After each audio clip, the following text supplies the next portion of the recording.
So we'll go on to the ninth house, and the ninth house is a little more, much more upbeat, noon to 2 p.m. Is its House of Sagittarius, and I put a globe on the page because generally they want to see the big picture. They want to learn about the world, not necessarily, they might be travelers, they might like to get on the plane and start traveling all about, but they may like to read, they may like to learn about different cultures, they may want to go to foreign flicks. They just have a tolerance. They're interested immediately. If they meet someone from a different culture, they kind of want them to tell them something significant about the culture they're from.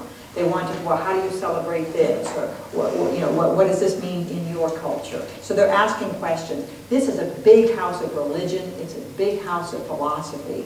So these are the people who can sometimes, get a little waxing on about things, can get a little preachy, and that can be a little bit of a problem. But the idea is they love that idea. So oftentimes it's associated with, obviously, upper education, wanting to take the philosophy class, wanting to study sociology. Talk about the big, broad topics here. Remember when we talked about the third house, and on the wheel, the ninth house and the third house would be directly opposite from each other? Third house is vocational skills. I want to quantify to you that I can type this many words a minute, and I can prove it to you. Ninth house, I'm going to talk about the typewriter. I'm going to talk about the keyboard. I'm going to talk about maybe why we have put these letters in this combination. I'm going to talk theoretically about things. Can I type? No, no, no. I have someone who does my typing for me. Right, so the ninth house isn't hard skills. This is your mind really strong here. Teaching and training comes here. So if you have a child with a son in the ninth house, of course, they're asking a lot of questions. And they may be asking questions that have really no significance to getting something done. They want to understand, why did God do this? Why, they're asking those big-ended questions, right? So they want to learn, but they have to, as children, they're going to be asking lots of questions. The son in the ninth house, you teach or you preach. That's just putting it bluntly. They teach or they preach.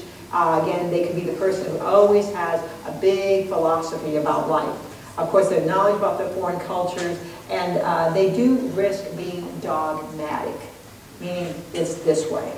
And this is fair game. My son is in the ninth house, so I tell people feng shui works. I tell them astrology works. I can be dogmatic about it. But one thing about the sun in the ninth house, they generally do emerge at one point, and they go from one philosophy, and then at some point they go, oh my gosh, I got to update that. I've got to evolve my belief system. So they don't get stuck, so to speak, but it's very stubborn if you get sometimes into an argument with the sun in the ninth house, because philosophically they maybe can run circles around it. But if you're coming from a third house perspective and looking for the hard line facts, you probably, you stand a good chance against them. So sun in the ninth house.